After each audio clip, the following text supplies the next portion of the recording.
something about football feels different now. Something most fans can't quite put their fingers on, but it feels rotten. More matches, more adverts, higher ticket prices, and somehow it all feels less about actual football. But what happened? To find out, I followed the money trail. Every report I can find, every interview, every financial document, and it all leads back to one man, Gianni Infantino. While we dive deeper into the story, let me put up in the background for you one of my favorite football matches ever, the infamous 5-0 win in El Clasico over Real Madrid for Barcelona, to remind us why we love this sport so much. Gianni Infantino didn't invent greed or corruption, but under his leadership, football stopped being treated like a sport, and instead, it started being treated like a business that investors now wanted a piece of. It is a golden opportunity to turbocharge the development of the game globally. Fans, they remain the cornerstone of the beautiful game, and the sport they watch and love will not change. Strengthening the commercial side of the game is the natural next step in this evolution. And once that door gets opened, everything changes. Once shareholders enter football, they don't invest because they love the game. They invest because they expect returns. And that's where this story becomes genuinely frightening for us as fans. For almost 100 years now, football's purpose was simple: entertain the fans and create the best competition possible. The better the football, the happier the fans. The happier the fans, the healthier the sport. It was all simple and it was all beautiful. But businesses don't optimize for happiness. They optimize for growth. More revenue, higher profits, larger returns. And here's UEFA's official statement in response to FIFA.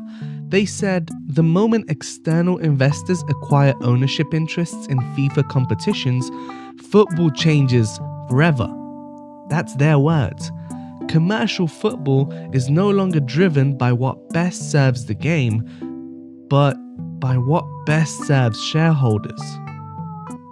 All 55 UEFA countries say they'll boycott the World Cup if it's sold off. That includes any other FIFA competition. Things have escalated since Gianni Infantino proposed a deal to sell stakes of its competitions to private investors. UEFA have called it indefensible that such a huge proposal was created in secret and accused FIFA of governing by intimidation. They say football can't be dictated by those who are in it to maximise profits. And both the FA and Scottish FA stand by their European colleagues. All 211 FIFA member associations have until the 19th of September to say whether they agree with Infantino's plan. Countries have been promised 30 million if they back the plan. And over the past few years, that's exactly the direction that FIFA has been moving in.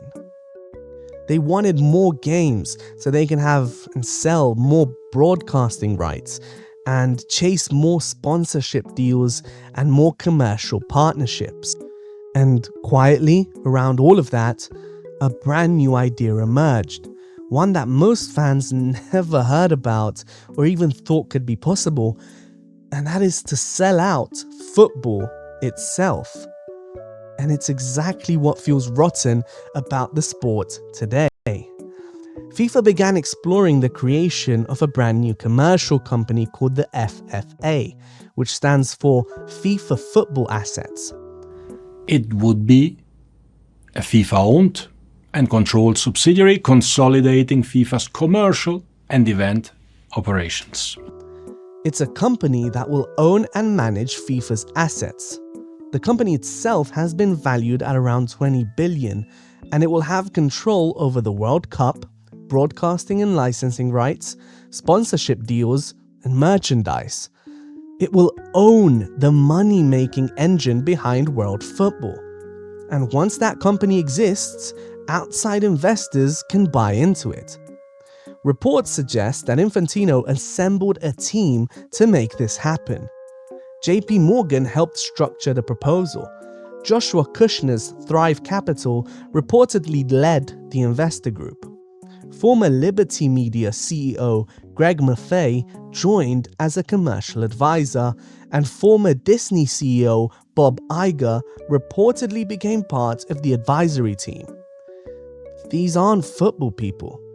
These guys are business people, businessmen, because football was no longer just being considered and run like a sport. It's starting to be packaged and run like a business. Why? Because football itself is the most valuable entertainment product on earth. Billions of viewers gather around to watch. Just look at the recent World Cup, where most games managed to gather larger audiences than the Super Bowl final itself. That's a guaranteed audience, a global one, which leads to global advertising, which leads to predictable cash flow. To investors, that's gold. To investors, football isn't just 90 minutes where dreams are made or broken. It's an asset, one capable of generating enormous long-term returns. And that's the point that feels totally rotten down to the core. Private equity doesn't buy things because they're nice. It buys things because they think they can make more money tomorrow than they do today from it. And now ask yourself something. If investors expect football revenues to keep growing, where exactly do you think that extra money will come from? There's only so many places, and most of it comes out of your pockets. Because now there will be more matches and more tournaments that FIFA organizes, which leads to more TV packages, more sponsorships, higher ticket prices if you want to go see the games, more expensive shirts if you want to support your team, more advertising being forced and crammed down your throat, and more commercialization. Suddenly, all the little changes fans have been complaining about, the Americanization of the sport itself, they don't look random anymore, and they start looking inevitable. Now, to be clear, none of this proves corruption is going on. There's currently no public evidence that Gianni Infantino personally is profiting from these proposed private equity deals. But let's be honest, with this many millions in play and with this much money on the table, there are plenty of people with a financial interest in this. But that's almost besides the point, because Infantino won't necessarily be remembered for corruption. He'll be remembered as the man who turned football into a business and sold out the sport. Under Infantino, FIFA's commercial ambitions have expanded dramatically, leading to aggressive global expansion, which in itself should be a good thing for the sport. It means there should be more eyes now on the sport that we all love. But it's all moving in a totally different direction. And it's all done in order to bring outside investment into football's commercial future. And whether you think that's brilliant business or the beginning of the end, it all depends on what you believe football is supposed to be. A sport or just a product? And the part that is key for you to understand is that if football gets turned into a business, there is no going back. Villains come and go. If Infantino was simply chasing money, he'd eventually leave. He'd be voted out or be replaced with some new FIFA president. But if he manages to turn football into a business model, well, business models don't leave. Even if Infantino disappears, the model stays.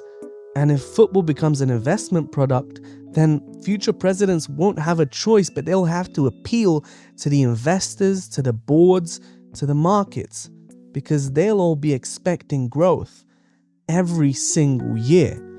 And suddenly, the things fans hate stop being decisions. They become contractual obligations, because that's what contracts do. They lock incentives into place. And once that happens, You can't simply elect someone else who loves football to come and bring everything we used to love back. Because they're no longer managing a sport. They are managing an investment portfolio. That's why football feels different. That's why every season feels off. Why every competition is forced to be bigger. Why every shirt gets more expensive. Why the World Cup suddenly has hydration breaks for advertising. And why every new idea somehow ends up with someone making billions off of it. Because football is slowly being rebuilt into something else entirely. And the saddest part? Football became the world's biggest sport because it belonged to everyone. All you needed was a ball and 2 jumpers for a goalpost, and that's it. You can go play. Suddenly, in your mind, you were Messi, you were Ronaldo, you were Neymar, you were anyone you wanted to be. Now, it risks becoming another financial asset.